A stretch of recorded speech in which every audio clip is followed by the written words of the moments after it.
ระบบ FM 104.5 เมกะเฮิรตซ์รายการต่อไปเป็นรายการ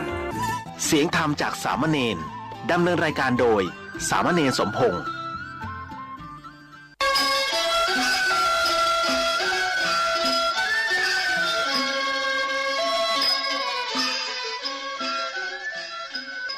ท่านโลกนี้มีธรรม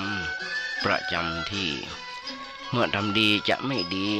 มีที่ไหนมีสุขบ้างทุกข์บ้างช่างประไรเป็นวิสัยของมนุษย์ปุถุชนขอกราบไหว้สาครูบาอาจารย์ทุ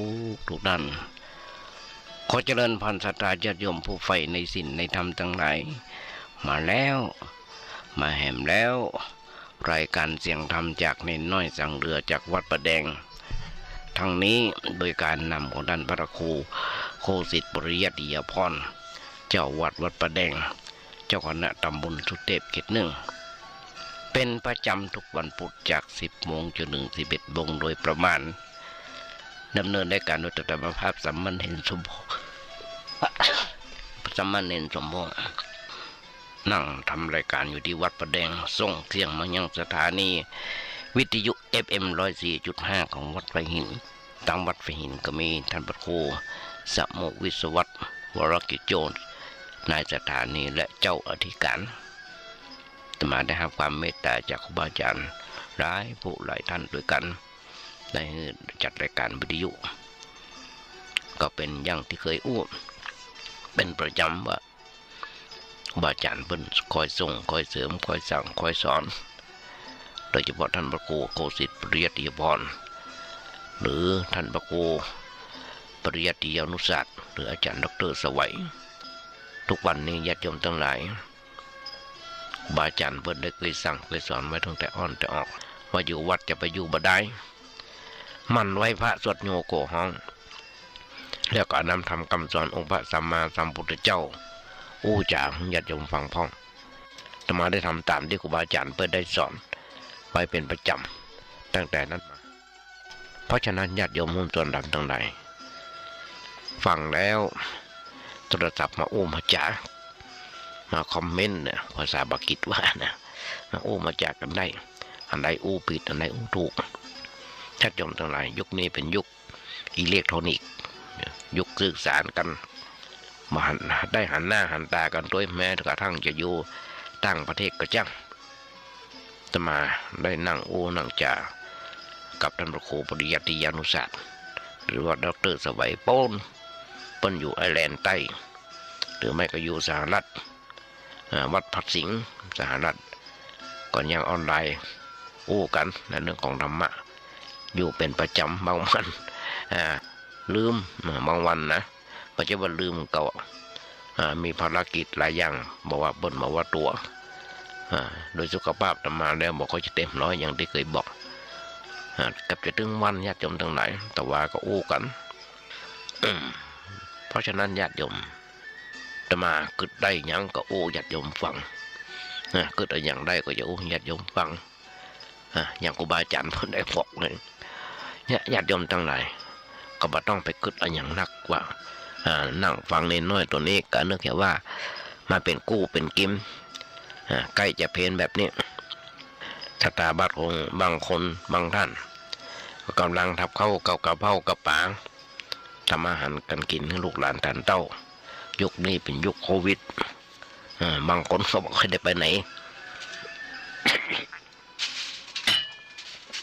ก็นั่งโทรศัพท์มาฟังเป็นประจำเนาะญาติโยมทั้งหลายอาตมาได้ส่งเทปที่บันทึกไว้โดยเฉพาะ4 โมงแมลงจนถึง2 ทุ่ม4 โมงแมลงถึง2 ทุ่มก่อนมาจะส่งไปให้เพื่อนคือญาติโยมฟังอย่างเนี้ยเป็นประจำเพราะฉะนั้นญาติโยมฟังแล้วก็อย่างที่บอกหันว่ามันดีก็ชมกันหันว่ามันดีก็ติก็ชมกันก็ว่ากันไปฝากไปกับสถานญาติโยมทั้งหลายโดยถึงวันอาตมาส่งจาก4 โมงแรงจนถึง2 ทุ่มท่านพระครู ทรงให้ครูบาอาจารย์หลายท่านด้วยกันบอกว่า ครูบาอาจารย์หลายๆท่านที่เป็นเพื่อนกันใน Facebook ก็ดีในไลน์ก็ดีใน Messenger ก็ดีเพิ่นก็เปิดฟังเพราะฉะนั้นญาติโยมก็ต้องไปกึดอย่างนักอาตมากึดว่าอาตมาเนี่ยเป็นลูกเป็นหลานเคยเลี้ยงเคยดูปู่ยังดูอาตมาได้มีอาหารการกินว่าต้องไปกึดอย่างนักครูบาอาจารย์จะมาส่งเพิ่นไปทุกๆคนทุกท่านยุคนี้สมัยนี้บัณฑิตนักปราชญ์นักญาติโยมทั้งหลายอาตมาส่งไปให้ญาติโยมฟังให้ครูบาอาจารย์ฟังเพื่อให้เพิ่นได้ติได้ชมมาได้เปิดมาได้ส่งไปให้เพิ่นฟังเพื่อโอ้อวดตัวบอกได้โอ้อวดตัวเน้นยังมีความรู้น้อยอยู่ ก็ต้องการคำติชมจากครูบาอาจารย์จากสถานญาติโยมทั้งหลายเพราะฉะนั้นญาติโยม พระพุทธเจ้าเป็นบอกว่าเป็นกรรมสั่งเสียกรรมสั่งสอนไผ่ทำก็ได้ไผ่บ่ทำก็บ่ได้หยังไผ่ทำตามก็ดีกับตัวใครบ่ทำตามก็ตามใจอันนี้เป็นแค่กรรมสั่งเสียพุทธเจ้าบอกว่านะใครบ่ทำตามผลจะเสียก็มีมากพระพุทธเจ้าเพิ่นสั่งเพิ่นสอนมาได้45 ปีตั้งแต่เพิ่นบวชใครทำตามก็สุขนักใครบ่ทำตามก็สุขน้อยแต่ก่อนที่พระองค์จะเสด็จขันปรินิพพานดับขันปรินิพพานบนที่เมืองสาละวะโนทยานบนเมืองกุสินารานครเป็นเลือกคำสั่งคำสอนเลือกคำสั่งสอนไว้เป็นเปรียบเสมือนคำสั่งเสียจะจำตั้งหลายในมหาปรินิพพานสูตรซึ่งในประสูตรสำคัญที่บันทึกเหตุการณ์ก่อนที่ปรินิพพานปืนไม่ใช่ปืนปรินิพพานไว้อย่างละเอียดหนักหนาป่าป่านญาติโยมทั้งหลายคำสั่งเสียสุดท้ายเป็นวาจาปิดพระโอษฐ์เปิ้นเอาว่าปัจฉิมโอวาทเปิ้นบอกว่าอาปมาเทนะเปิ้นบอกว่าสังขารทั้งหลายมีความเสื่อมสลายไปเป็นธรรมดา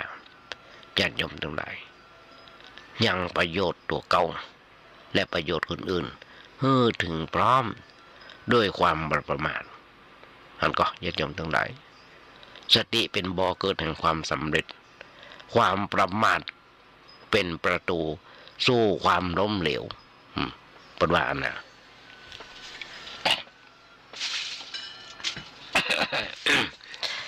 เป็นประตูแห่งความล้มเหลว อาตมาก็จะมาอู้ต่อเมื่ออาทิตย์ที่ผ่านมาความประมาทเป็นบนหนทางความล้มเหลว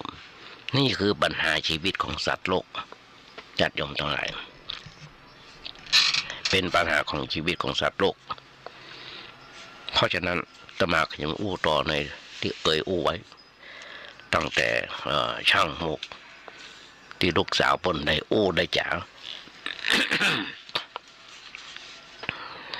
เปิ้นบอกช่างอกได้บรรอู้ปุ่นโอ้บรรจ่าแต่มาก็ได้อู้อยากจะฟังละคือนางมาริกาสมัยข้างพุทธกาลนะนางมาริกานี่แต่มาก็ได้อู้กับท่านพระครูปริยัติยานุศาสตร์นึกได้ท่านบอกเปิ้นโอ้ในเรื่องในวันที่เปิดออกรายการธรรมทัศน์ทางสถานีวิทยุวปท2แต่มาเปิดปะพอดีก็เลยจำขับคล้ายขับคาแล้วก็ถามเปิ้นก็อธิบายให้ฟังก็ยกรอยถอยความยกรอยถอยความมาว่าในสมัยนั้นญาติโยมทั้งหลายแต่มาก็เคยญาติโยมฟังแล้วก็ขอย้ำทำกรรมพอได้ท่านพระครูปริยัติยานุศาสตร์เพิ่มเติมมาเพิ่นบอกว่าสมัยสมเด็จพระศาสดาเสด็จไปเมืองอาราวีสมัยนั้นญาติโยมทั้งหลายกำลังนั่งกันพอดี เจ้าบ้านเจ้าเมืองพระองค์ก็อู้ว่าคนใด เจริญมรณสติเฮือนักแล้วก็จะบัดสะดุ้งกลัวตัวความตายทันที่หันมีญาติโยมทั้งหลายระหว่างนั้นมีลูกสาวในช่างหกอายุประมาณ16 ปีนั่งฟังด้วยพอนั่งฟังด้วยนั่งคือศรัทธาเลยเจริญมรณสติอยู่3 ปีต่อมาเจ้าวันหนึ่งญาติโยมทั้งหลายพระพุทธเจ้าสวดว่าตรวจพอในข่ายพยานทุกนาทีทุกเจ้าทุกเวลาพระพุทธเจ้าเบิ้ลจะตรวจดูในข่ายพยานฌานของเบิ้ลว่าวันนี้จะมีไผมันพวกจะมีไผจะได้สำเร็จเป็นพระโสดามันก็เป็นอย่างการต่างๆตามที่คำสั่งสอนของเบิ้ลของพระพุทธเจ้าเพราะฉะนั้นวันนั้นก็เลยมาเจริญมรณสติพอนุนในฌานสมบัติก็ป่าวันนางกุมาริกาเนี่ยเข้ามาในค่ายพระมหากรุณาสมาบัติสัพพิญาณพระพุทธเจ้าก็เสด็จไปเมืองอราวีเมื่อเจ้าบ้านเจ้าเมืองหันหูก็มาเฝ้าโดยตอนนั้นก็มีนางกุมาริกามันจะกุมาริกาก็ตั้งใจมาฟังตัวพร้อมแต่นางจะนำในขณะนั้นญาติโยมทั้งหลายพ่อเบิ่งใจเรื่องทำได้ทำอย่างเนี้ยในช่างมุกนะในช่างมุกนางขอเอาได้เอาหลอดได้นะไปส่งให้พ่อก่อนขณะเตียวผ่านประตูในที่ประชุมในถ้ำกลางที่พระเจ้ากำลังแสดงธรรมเทศนาอยู่นางสังเกตเห็นว่าพระพุทธเจ้าของเขาทอดพระเนตรหรือว่าทรงสายตามาอย่างนางเข้าใจในพุทธประสงค์ทันทีอันนี้โดยปัญญาโดยบุญญาธิการของนางก็เลยเข้าไปกราบบังคมทูลพระพุทธเจ้าก็ทักทายนางกำทักทายนะญาติโยมทั้งหลายฟังแล้วเป็นหน้าจังแต่ว่านี่คือปริศนาธรรม ปริศนาธรรมพระพุทธเจ้าบอกว่าพระพุทธเจ้าโอว่ากุมาริกาเธอมาจากไหนกุมาริกาก็บอกว่าโอ้โหเจ้าค่ะเธอจะไปที่ไหนเธอจะไปที่ไหนเธอจะไปที่ไหนนางกุมาริกาก็บอกว่าบอกฮู้พระเจ้าค่ะบอกฮู้พระเจ้าค่ะพระเจ้าถามแหมว่าเธอบอกฮู้กะฮู้เจ้าค่ะหันก็จะยอมจังไหนฮู้ห้องบอกฮู้ห้องเบิ้ลอูกันนะนางกุมาริกาก็บอกฮู้พระเจ้าค่ะเบิ้ลถามพระเจ้าถามว่ามูเกาะบอกฮู้พระเจ้าค่ะเนี่ยญาติโยมจังไหนในเป็นการเป็นปริศนาธรรมจากคำตอบนางกุมาริกา ได้เอาน้ำเข้ามาด้วยขอโทษ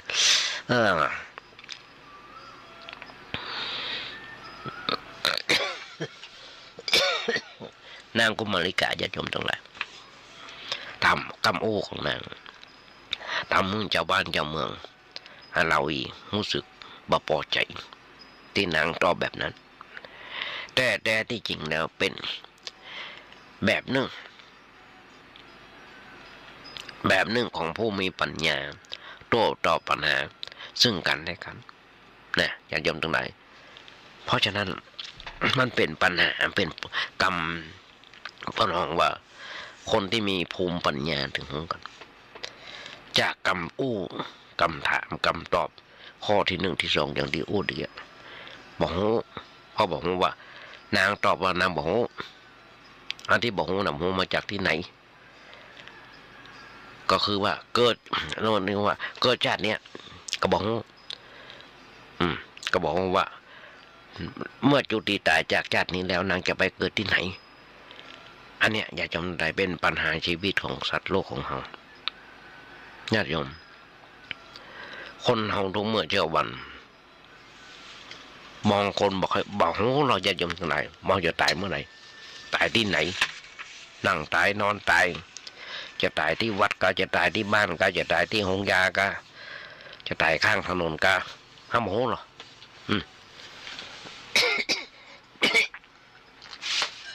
เขาบอกหัวญาติโยมทางไหนเขาจะดับจิตดับจิตหมดลมหายใจไปเมื่อไรบอกหัว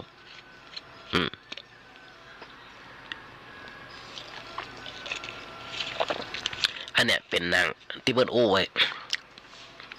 นางมาริกาบนอู้กับบุตรเจ้าพ่อบอกหัวยังคำตอบที่สามที่นางตอบว่าโหพระเจ้าค่ะโหว่าสภาวะความตายว่าภาวะความตายต้องเกิดขึ้นกับนางแน่นอนทุกคนญาติโยมทั้งหลายว่านุ่มว่าน้อยว่าอายุน้อยอายุนักบอกว่าอายุน้อยอายุนักบางคนอยู่เป็น60-70 ปีบางคนเป็น100 ปีอย่างตะวามันซึนทำบ้านประแดงก็มีละอ่อนนุ่มละอ่อนนุ่มละอ่อนสาวถึงแก่กรรมไปคนเท่าถึงมรณะกรรมไป70-80แล้วก็ญาติโยมทั้งหลายมันมาแน่ทุกเมื่อเช้าวันอันเนี้ยก็คือว่าต้องตายกันแน่นอนทุกคน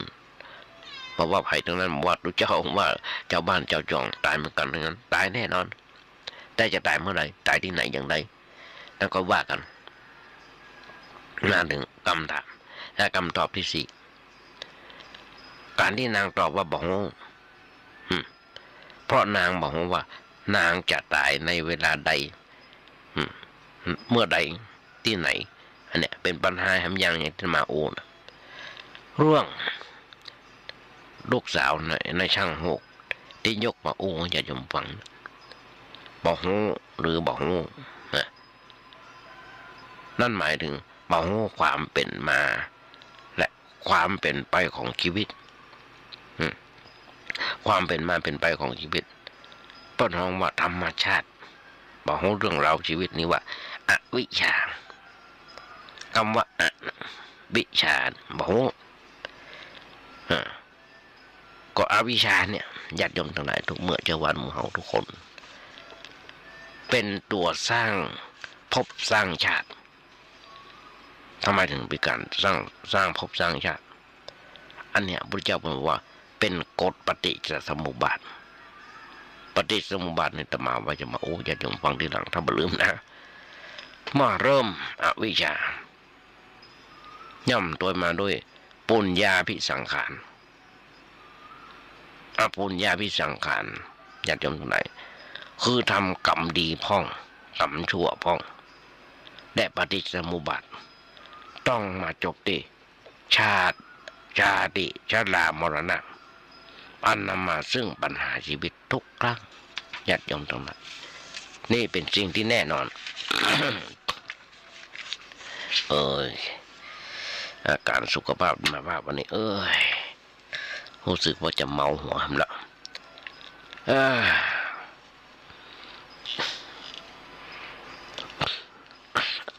ดีว่าเอายาดมเข้ามาในห้องด้วยปัญหาชีวิตที่พระพุทธเจ้าเปิดหูญาติโยมทั้งหลายปัญหาชีวิตที่พระพุทธเจ้าเปิดหูความเกิดเป็นทุกข์ความแก่เป็นทุกข์ความตายเป็นทุกข์ความเศร้าโศกความคร่ำครวญความทุกข์ความทางกายทุกข์ใจความประสบกับสิ่งที่อันมาเป็นที่ฮักที่พอใจหรือความพลัดพรากจากสิ่งอันเป็นที่ฮักที่พอใจก็เป็นทุกข์ปรารถนาสิ่งใดบ่ได้สิ่งนั้นก็เป็นทุกข์ญาติโยมทั้งหลายโอ้กันง่ายๆย่อๆอุปาทานขันธ์ห้าเป็นตัวทุกข์ที่เกิดขึ้นอย่างมีจุดจบนี่แหละคือปัญหาชีวิตที่แท้จริงของสัตว์โลก ซึ่งพระพุทธเจ้าแสดงลักษณะทุกอริยสัจไว้ในอภิธรรมปิฎกสัจจวิภังคนิเทศเบิ้นว่าไว้นักหนาป่าบ้านแต่มาจะมาโอ้ญาติโยมฟังสักน้อยสักน้อยนั่นคือทุกสภาวะ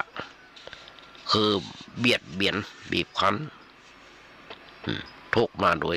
สภาวะคือแผดเผาเราร้อนทุกมาโดยสภาวะคือ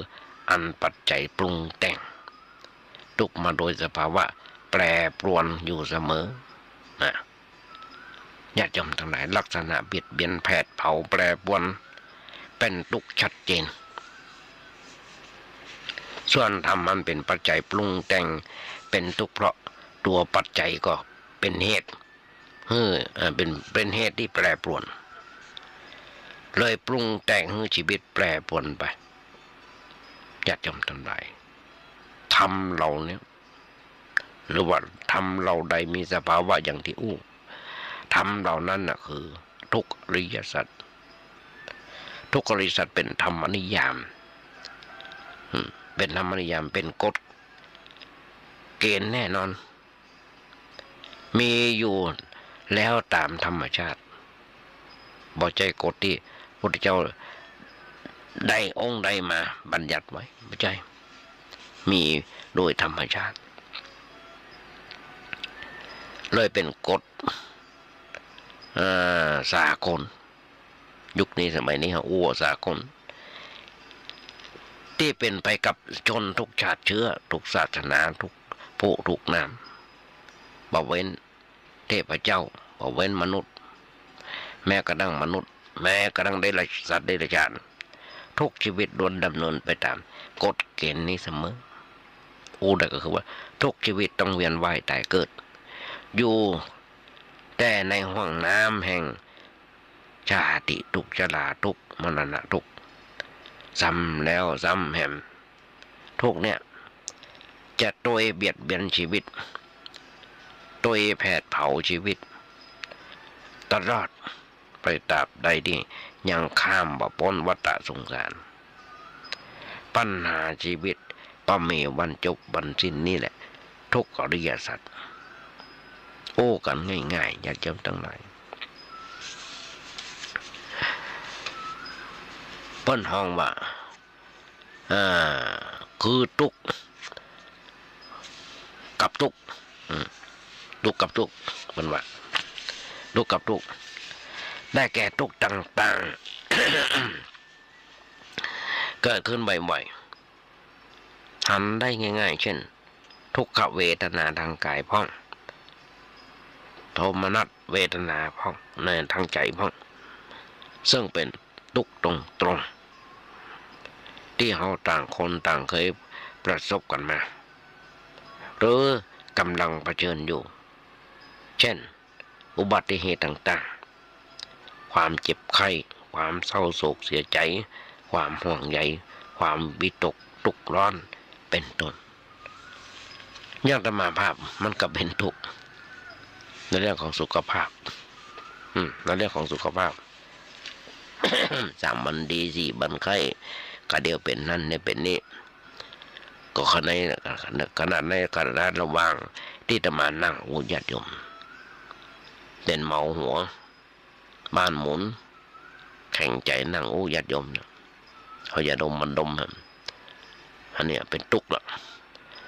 ไม่ใช่จะมาไม่ได้กินยาคุมบนไว้คือเมาก็กินมาเมาก็มากินยาก็มีอยู่ยังเก่าเวลามันเมาเนาะญาติโยมไหลก้นต้มโดยบ่หูตัว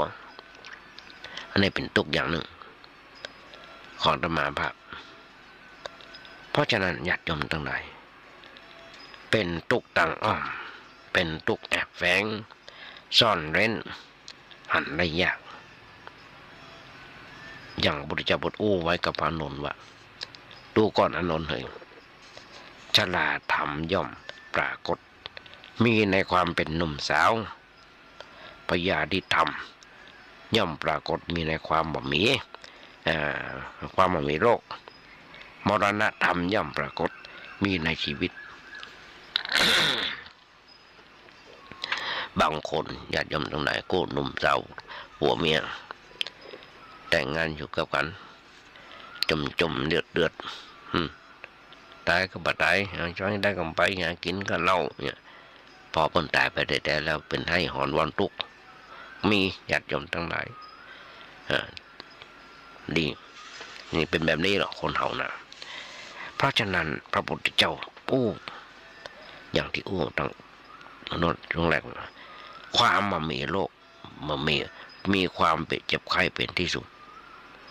ความเป็นหนุ่มสาวมีความแก่เป็นที่สุดจริงแต่แน่นอนชีวิตทั้งหมดมีความตายเป็นที่สุดหันก่อนญาติโยมทั้งหลายเพราะฉะนั้นชรามรณะได้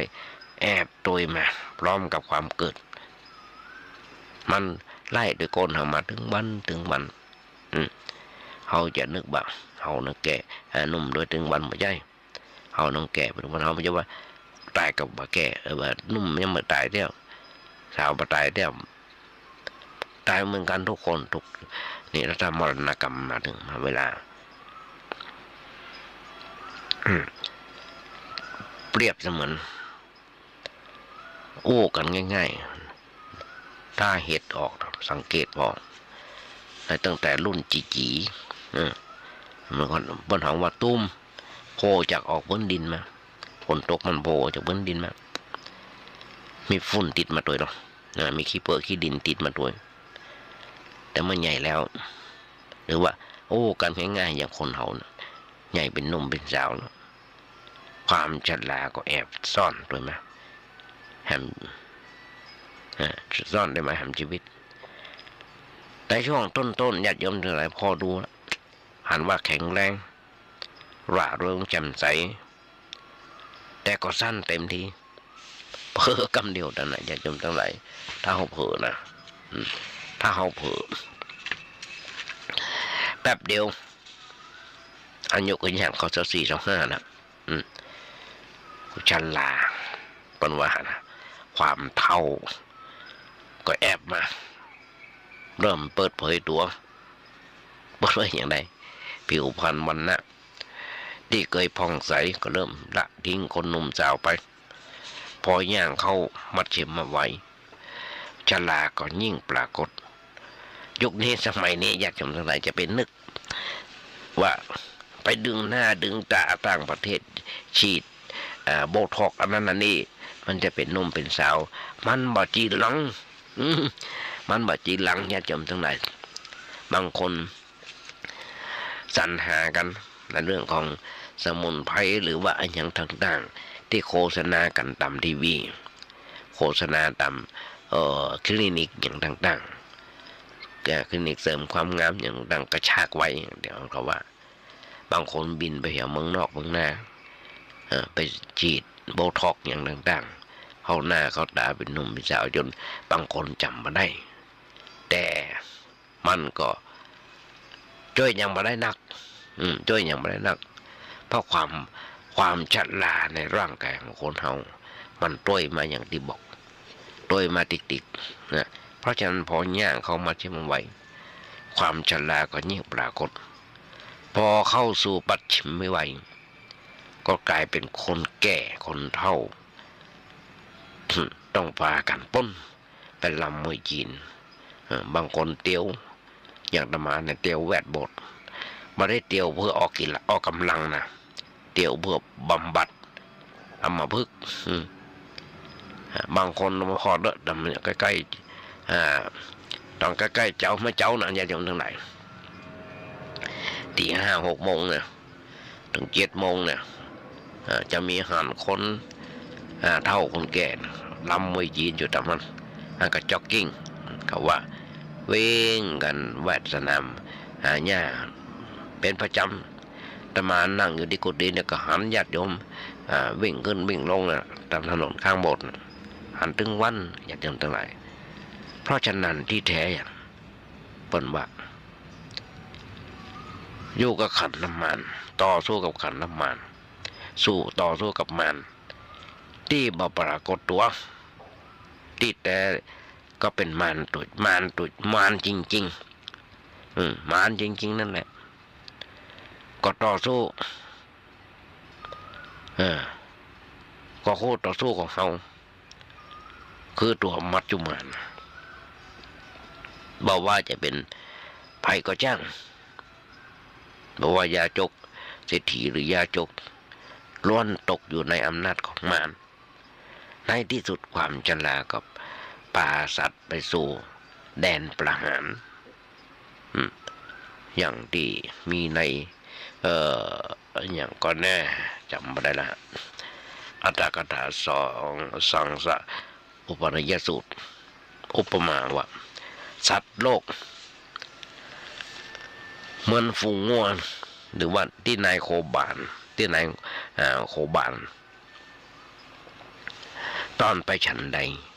ชีวิตก็ถูกชราต้อนไปในสู่แดนมรณะฉันนั้นนี่คือญาติโยมทั้งหลายปริยาสุขปริยาทุกข์เป็นภัยเงียบที่เป็นไปอย่างช้าๆโดยที่บ่มีภัยหูตัวมาหูแหมกำหนึ่งก็มีคนฮ้องว่าปูมีคนร้องว่าย่าห้องตาห้องใหญ่ก็ให้หูเตอะว่าญาติโยมทั้งหลายเวลาใกล้ค่ำเต็มดีแล้วหมู่เฮาตมาก็เหมือนกันญาติโยมทั้งหลายลูกชายหลานสาวลูกเบาหลานเบาห้องปลูกละทุกเมื่อเช้าวันห้องปลูกกันละก็นึกอย่างที่บอกใกล้เวลาของเขาเต็มทีแล้วความจริงนะญาติโยมทั้งหลายปริยายทุกมาต่างกับทุกข์กับทุกข์ทุกข์กับทุกข์เป็นเพียงแค่ปริยายทุกข์ปรากฏอาหารปรากฏอาหารปรากฏอาการในขั้นแรกแต่จะมากลายเป็นมาเป็นทุกข์กับทุกข์ภายหลังเสมอเช่นชาติคือความเกิดเป็นปริยาทุกข์หรือปฏิสนธิจิตยังลงขณะแรกทารกที่เลิกก็เริ่มชราทันทีแล้วชราก็พาไปสู่พยาธิก็พาไปสู่มรณะไปสู่พยาธิก็สู่ไปสู่มรณะก็พาไปสู่ปฏิสนธิไปเองแบบนี้เป็นแบบนี่คือวงจรอุบาทที่วนเวียนซ้ำๆซักๆบ่มีไผหลุดรอดออกไปได้เลยนำแต่ความทุกข์มานี่คือปัญหาชีวิตของคนเฮาทุกเมื่อเช้าวันแฮมอย่างหนึ่ง แฮมตัวหนึ่งนั่นคือจักขุเป็นปริยทุกข์ทั้งนี้เพราะจักขุได้ซ่อนทุกข์ต่างๆไว้ตั้งแต่ขณะเกิดแล้วเช่นจักขุเป็นรังของโรคตากว่า500ชนิดจักขุเป็นยังเป็นที่เกิดเหตุต่างๆเมื่อมีจักขุก็ต้องมีการหันนิมิตดีพ้องมาดีพ้องหันแล้วเกิดโลภะพ้องโทสะพ้องโมหะพ้องอันโทสะนั้นเป็นไฟฮ้อนส่วนโลภะเป็นและโมหะเป็นไฟเย็นทั้งไฟฮ้อนไฟเย็นก็เผาชีวิตสัตว์โลกของเราร้อนมันเผาเราของโลกเราร้อนได้แม้แต่บางครั้งหันแล้วจิตเป็นกุศลซึ่งโลกียะกุศลย่อมพาสัตว์ไปเกิดในสุคติภูมิแม้สุคติภูมิก็อยู่ในวงจรอุบัติเช่นกันเพราะภูมินั้นยังมีการเวียนว่ายตายเกิดอยู่ทุกชีวิตเลยหนีบ่พ้นจากวงจรนี้ตราบที่ยังมาวันโลกปณิพพานญาติโยมทั้งหลายจะหันได้ว่าทุกชีวิตถูกแผดเผาอยู่เป็นประจำด้วยไฟราคะโทสะโมหะด้วยไฟคือชาติชรามรณะอย่างที่พุทธเจ้าบอกอู้ไว้ญาติโยมทั้งหลาย พระเจ้าบนโอ้ไว้ว่าดูก่อนภิกษุทั้งหลายสิ่งทั้งหลายทั้งปวงเป็นของฮ้อนสิ่งทั้งหลายทั้งปวงเป็นของฮ้อนทั้งปวงเป็นของฮ้อนก็คืออย่างจักขุรูปะจักขุวิญญาณจักขุสัมผัสเป็นตัวฮ้อนแม้สุขเวทนา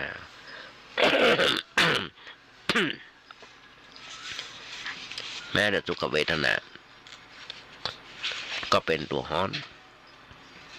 หรืออทุกขเวทนาอทุกขมสุขเวทนาอันเกิดขึ้นเพราะจักขุสัมผัสเป็นปัจจัย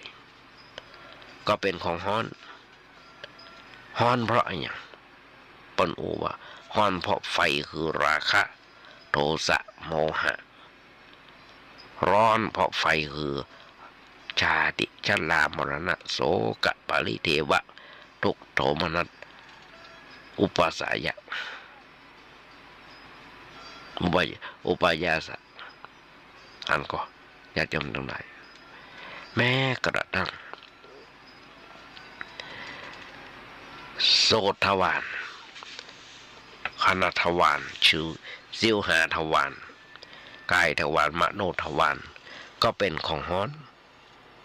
พ่อถูกไฟเผาเหมือนกันเมื่อชีวิตเป็นไปในทางทวารถึง6ถูกไฟ11 กองอย่างที่โอ้แพทย์เผาอยู่แบบเนี้ย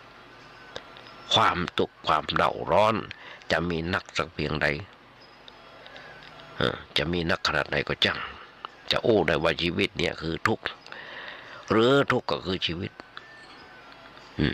อย่างจำลองเกิดกันนะได้ครั้งหนึ่งพระวชิระวิรุณีอู้กับแม่อู้กับมารคนตัวหนึ่งเพิ่นว่าทุกตาน่ะเกิดทุกตาน่ะตั้งอยู่และเสื่อมสิ้นไปนอกจากทุกบะหมี่อย่างดีเกิดนอกจากทุกบะหมี่อันยังดับอาจจะอู้ได้อย่างหนึ่งว่าปัญหาชีวิตตอนที่เกิดปัญหาชีวิตตอนที่ตั้งอยู่และเสื่อมสิ้นไปญาติโยมสัตว์โลกมีสุขมีทุกข์นักน่ากรุณาเพียงใดญาติโยมลองกึศกันในตอนหนึ่งของพระมหากรุณาสมาธิปฏิญาณที่พระเจ้าทรงตรวจดูโลกอย่างที่พระเจ้าตรวจชานพอว่าโลกนี้จะเป็นภัยบ้างแล้วก็ไปบิณฑบาตต่อแม่เจ้าโรคสันนิวาสทุกชาติคือความเกิดติดโดยทุกชะลาดรัดตึงทุกพยาธิครอบงำทุกมรณะห้ำหันตกอยู่ในกองทุกทุกตัณหาชุดไปทุกตัณหาลากไปห้อมล้อมไปด้วยกำแพงคือชะลาทุกบ่วงแห่งมัจจุราชคล้องไว้แหมนักญาติโยมทั้งหลายเพราะฉะนั้นโรคพร่องโรคขาดเกินจนมากจะขาดอยู่เป็นประจำบ่ฮู้จักอิ่มฮู้จักอิ่มเป็นธาตุแห่งตัณหามาอย่างเนี้ยอย่างมาเดินเขาว่าธาตุแมวธาตุหมาเป็นธาตุของแมวธาตุของหมากุฏินี่ก็มีไผ่บ่ฮู้เอามาปล่อยละไว้มีอีกตัวนึงต้องเอาเข้ามันทุกเจ้าทุกตอนทุกแมลงไม่ได้กินก็ห้องหน้าก็ห้องตะกี้ก็ห้องแล้วนะยังห้องอยู่เขาว่าอาตมาเนี่ยเป็นทาสแมวเงินเดือนยังบอกมาเลี้ยงเลยญาติโยมทั้งหลายมันมาคนเดียวมาประกาศทางเฟซบุ๊กเราเป็นแมวของไผ่มีปอกคอเรียบร้อยเข้ามาในเรื่องของพระพุทธเจ้าบนโอ้อย่างที่ผ่านมาที่โอ้ยังผ่านมาว่าสัตว์โลกพร่องอยู่เป็นประจำตนว่าสัตว์โลกพร่องอยู่เป็นนิดหูจักอิ่มเป็นธาตุแห่งตัณหาญาติโยมจะเถียงก็ว่าเพราะว่าได้เป็นธาตุของตัณหาญาติโยมทำงานเพื่อหยัง ทำงานเบอร์อยากจะได้เงินเดือนได้เงินเดือนไว้อย่างเบอร์อย่างเพื่อมาสนองตัณหาตัวเก่าสนองอย่างใดไหนจะกล้าไฟมากล้าน้ำมาสปะกล้าโทรศัพท์มาสปะสนองตัณหาของหมู่เฮาจริงอย่างที่ตมาอุกสนองตัณหาเพราะเขาเป็นทาสนั่นหมายถึงหมายถึงสัตว์โลกมองจากอิ่มในวัตถุกรรมคือบะอิ่มในรูปเสียงกลิ่นรสสัมผัสเช่นทางตาทุกคนปรารถนาอาหารแต่สิ่งที่แปลกๆใหม่ๆงามๆสวยๆถึงจะอยู่ไผ่ไกลแสนไกลก็เจ้าทั้งในประเทศนอกประเทศก็ปากันไปพอจะยงกว่าลองคือกันนะบ้านเฮาเนี่ยถ้าดาราต่างประเทศมาในบ้านในเมืองเฮาเนี่ยเอาสนามบินในฮอลแทบแตกวีดวาดกันขณะใจรอปภเป็นร้อยโน่นตะโกนเปิ้นรองเท้าบ่สนจะอย่าเบื่อ ยามเก็บตะโกนพนักงานเก็บรองเท้าตะโกนเพื่อไปตั้งมันตันได้ถ่ายรูปกับดาราเกาหลีดาราต่างประเทศอย่างต่างๆวิดวาดโอ้ยญาติโยมทั้งหลายเฮ้ยถ้าพุทธศาสนาของเฮาเป็นแบบนั้นนะหันแค่ตัวแทนของพระเจ้านะเป็นพระพุทธรูปเนี่ยนะยังตะวาวันจืดเมื่อกี้วันที่ผ่านมาเมื่อวันมาค่ะเมื่อวันที่23-24นะเพิ่นได้ส่งอัฐิถือว่าอนันตธาตุจากประเทศอินเดียมาในเมืองไทยก็มีแต่ข้าราชการข้าราชบริพารผู้หลักผู้ใหญ่เท่านั้นที่ไปต้อนรับท่านก็ญาติโยมทั้งหลายมีแค่นั้น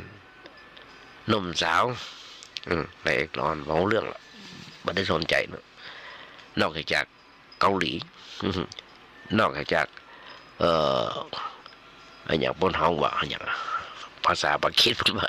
ไอดอลนักร้องเกาหลีมาดาราต่างประเทศมากระตูหูกับวีดวาดกันโอ้บางคนเป็นลมเป็นแน่งไปเลยก็มีเนี่ยเป็นธาตุอย่างหนึ่งเพราะฉะนั้นญาติโยมทั้งหลายว่าจะในประเทศนอกประเทศต่างทางหาหูกันในทางตาทางหูทางลิ้นทางกายทางใจพุทธเจ้าบนโอไว้ว่าของกรรมคำว่าโรคเป็นชื่อของกรรมโรคประจำตัวที่หิวโหยโรคประจำตัวที่หิวโหยพระองค์รู้จักอิ่มในวัตถุกรรมเช่นนี้มันมียาขนาดไหนมันมียาขนาดไหนมารักษาได้หายขาดได้มามียาไหนรักษาขาดได้นอกจากธรรมะโอสถของพระพุทธเจ้าญาติโยมทั้งหลายนอกจากธรรมะของพระพุทธเจ้านั้นตัวอย่างญาติโยมฟังแต่มาจะยกตัวอย่างญาติโยมฟังสักเรื่องพระรัตปาละเถระพระราชปาเถระพระอสิติสาวกผู้เลิศกว่าภิกษุทั้งหลายผู้บวชด้วยศรัทธาเปิ้นก็ยังป่วยเป็นโรคเนี่ยแต่ว่าเมื่อได้ฉันโอสถของพระพุทธเจ้าแล้วหายป่วยจากโรคร้ายเมื่อบรรลุธรรมแล้วอุทานว่าความอิ่มด้วยกามย่อมมามีในโลกเนี่ยญาติโยม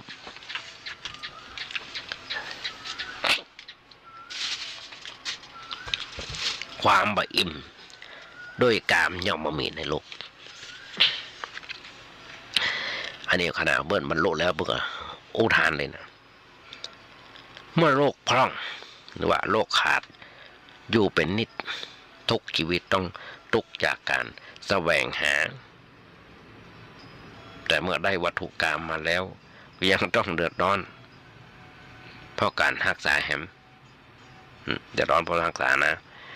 ญ ญาติโยมนั่นก็กระเดิมบะเฮารักษาเฮาได้เงินมาสมว่าถูกหวยได้สตางค์มาเฮาก็ต้องรักษาให้ละได้เงินเดือนมาเฮาก็ต้องรักษาละแจกจ่ายแบ่งสรรปันส่วนกันนะหลายอันหลายอย่างญาติโยมก็ต้องเกิดก่อนนะเฮารักษาถึงจะได้มานักขนาดไหนก็ต้องหาพอเพียงไว้บอกว่ามาพอทุกคนเป็นทาสอย่างที่บอกเป็นวัตถุกรรมได้เงินเดือน10,000ก็อยากได้เงินเดือนแสนคนรวยแล้วรวยแหมก็อยากได้รวยแล้วรวยแหมนึกกันง่ายๆสั้นๆโบกันแบบเบาๆบางคนมีรถ10 คันก็ขับได้แค่คันเดียวมีบ้านตึกอารามมีบ้านช่องห้องหอตึกอารามใหญ่โตบโหฬาร10 หลัง20 หลังก็นอนแค่แผ่นหลัง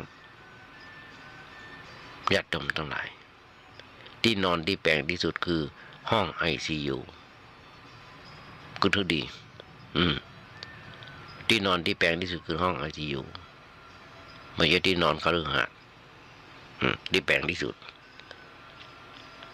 เพราะฉะนั้นที่กำลังหิวโหยอยู่ต่างกับปากันละทิ้งทุกสิ่งทุกอย่างแม้กระทั่งร่างกายที่ก็ถูกทอดทิ้งไว้ในกองไฟเขาจากไปทั้งที่กำลังหิวอยู่ก็ความหิวเนี่ยญาติโยมทั้งหลายยังติดตามตัวไปทุกภพทุกชาตินี่คือปัญหาชีวิตของสัตว์โลกซึ่งเป็นปัญหาทั้งชาตินี้และชาติหน้าชาติต่อไปครับย่างบัดมีสิ้นสุดแม้ปัญหาชีวิตที่ยิ่งใหญ่ก็ยังมามีใครรู้ว่ามาจากเหตุอะไรจนพระพุทธเจ้าเพิ่นตรัสรู้รู้จักพระเจ้าตรัสรู้ผู้ได้ฟังคำสอนอย่างรู้ความจริงของชีวิตญาติโยมชีวิตคือตัวทุกข์ชีวิตคือตัวทุกข์โดยสักกายทิฏฐิที่มีอยู่ประจำในปุถุชนทั่วไปทำมือหันวิปราชไปว่าชีวิตนี้เป็นเราเป็นตัวตนของเฮาฮักตัวเองเฮาฮักตัวเองนักมาโอ้ถึงทุกข์โทษภัยของชีวิตเลยคิดได้ว่าเป็นสิ่งมาจากภายนอกมาจากผู้อื่นแท้จริงชีวิตนี้แหละคือตัวทุกข์คือตัวทุกข์โดยสมมุติสัจจะชีวิตใดก็จังสมมุติสัจจะชีวิตใดชีวิตหนึ่งพอเสมือนนวนิยายที่ยาวที่วิจิตรพิสดารแต่โดยปรมัตถสัจจะปรมัตถสัจจะชีวิตคือขณะจิตหนึ่งที่แสนสั้นเกิดดับติดต่อกันไปยังไม่มีขาดสายเปรียบเสมือนดุจล้อเมื่อหมุนไปก็หมุนไปด้วยส่วนแห่งกงส่วนหนึ่งตอนทุกขณะจิตประกอบไปด้วยอุปทานขันธ์5ได้แก่รูปขันธ์เวทนาขันธ์สัญญาขันธ์สังขารขันธ์วิญญาณขันธ์อุปทานขันธ์5เป็นตัวทุกข์อย่างที่บอกนี่แหละเป็นธรรมที่ทรงไว้ซึ่งทุกข์อย่างบทสวดสังฆคิเตปัจจุปทานขันธาสังคิเตนะปัจจุปทานขันธาแปลว่าโดยย่ออุปทานขันธ์5เป็นตัวทุกข์อย่างที่พระพุทธเจ้าประมวลทุกข์ไว้โทษภัยต่างๆของแต่ละขันธ์ไว้เฮาฟังกันในนักปราชญ์ปานญาติโยมทั้งหลายวันนี้จะฟังน้อยนึง มากี่ขันเร็วเพราะเวลามันจะหมดนั่นคือรูปขันธ์เป็นรูปขันธ์เป็นธรรมรูปขันธ์เป็นธรรมที่ทรงไว้ซึ่งทุกรูปขันธ์หรือว่าร่างกายของสัตว์นี่แหละพระเจ้าเปรียบเทียบเป็นเปรียบเสมือนจริยยนต์มีจักรสี่ทวารเก้าเป็นกงจักรนะจักรสี่คืออริยบทสี่มียืนเดินนั่งเดินนอนมียืนเดินนั่งนอนจริยยนต์เนี่ยมีปัญหาแม้บ่ใจงานปล่อยให้มันพักผ่อนอยู่แบบนิ่งๆในอิริยาบถได้เมินก็อยู่บ่ได้เพราะกล้ามเนื้อมันเริ่มหดกำลังระบบขับถ่ายระบบหมุนเวียนโลหิตเริ่มมีปัญหาญาติโยมทั้งหลายไปก็ย่างหลวงพ่อด้วยที่นอนติดเตียงนะเป็นแผลกดทับเนาะสมาไม่ได้เป็นแผลกดทับไม่ได้เป็นคนติดเตียงเวลานอนตะแคงจะมีแผลกดทับต้องใจอย่างมานวดยุกยาอย่างมานวดเป็นแผลกดทับคุณหมอเพิ่นให้กินยาละลายริ่มเลือดพอเลือดออกมามันนืดมันเหนียวบนว่าก็เลยต้องกินยาก็เลยบางครั้งนั่งมันเมินนอนมันเมินยืนมันก็จะปวดประมาณนั้นเป็นโดยตัวเก่ากับพิจารณาอย่างที่อู้เนี่ยรูปขันธ์จักสี่คืออิริยาบถต่างๆจริงโอ้ญาติโยมฟังมาเดี๋ยวนี้เพราะกล้ามเนื้อมันเริ่มหมดกำลังระบบขับถ่ายระบบหมุนเวียนโลหิตเริ่มมีปัญหาเลือดมีปัญหาอย่างที่อู้มาเดี๋ยวนี้มายกตัวเก่าอู้ให้ฟังญาติโยมทั้งหลายยกตัวเก่าอู้ให้ฟังเพราะว่าเป็นจริงๆอย่างที่พระเจ้าพูดว่าผิวหนังคนเฮาไข้เกิดแผลกดทับอย่างที่บอกเลยเป็นภาระที่ต้องเปลี่ยนอิริยาบถอยู่เป็นประจำต้องทำตลอดเวลาด้วยคือความจากการเดินเป็นยืนจากยืนเป็นนั่งจากนั่งเป็นนอนแม้กระนอนขณะนอนหลับก็ยังต้องพลิกซ้ายพลิกขวาปิ้นไปปิ้นมากายจะเป็นปกติสุขอยู่ได้ก็ต้องอาศัยการเปลี่ยนอิริยาบถ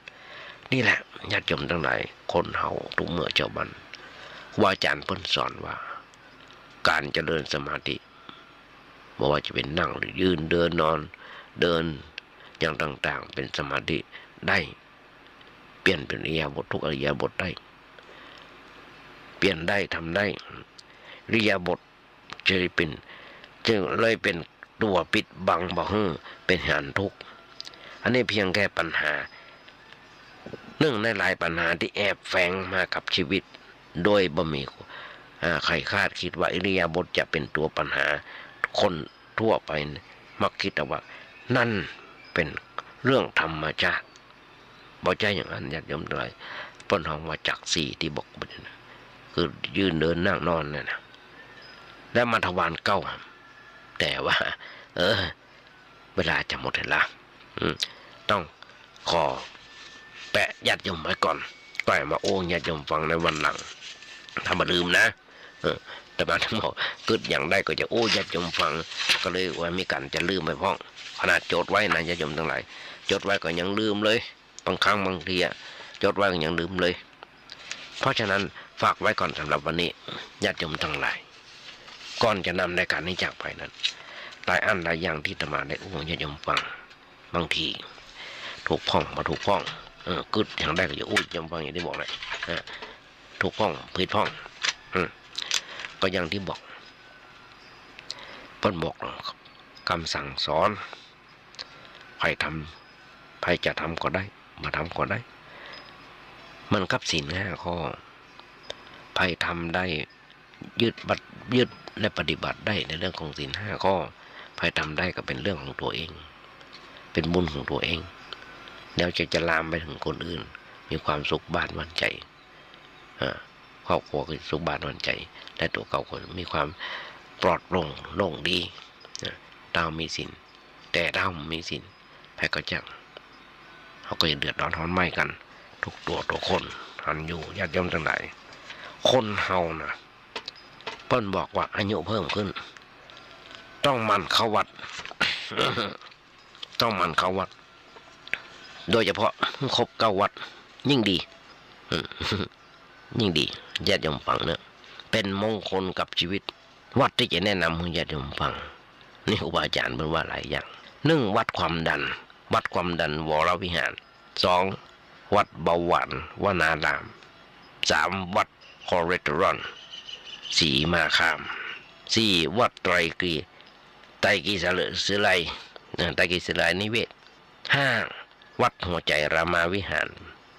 6วัดสายตาวนาราม7วัดความจำวนาราม8วัดชีพจรบวรวิหารบวรนิเวศเหลือวัดที่9 มรณะวิหารมรณะวิหารนี่วัดที่9วัดต่างๆที่มาโอ้น่ะอายุเพิ่มขึ้นต้องมันเข้าวัด9 วัดที่จะบอกนะยิ่งดีถ้าเข้าได้เป็นมงคลกับชีวิตวัดที่จะแนะนำอย่างที่บอกญาติโยมหลายคนหลายท่านเป็นอย่างที่จะมาโอ้ก่อน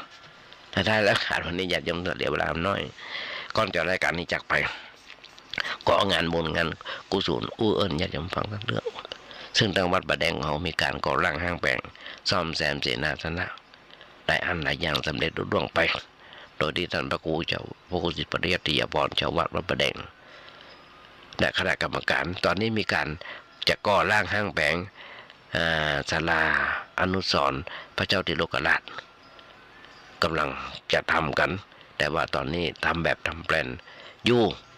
ต้องส่งไปตามขั้นตอนขออนุมัติตามขั้นตอนแต่ทำแน่และมีคนมาร่วมทำบุญส่วนต่างหลายท่านแล้วก็ใครอยากร่วมทำบุญส่วนต่างก็โทรศัพท์ไปถามท่านครูเจ้าวัดได้เบอร์มันมีอยู่ว่า0818815690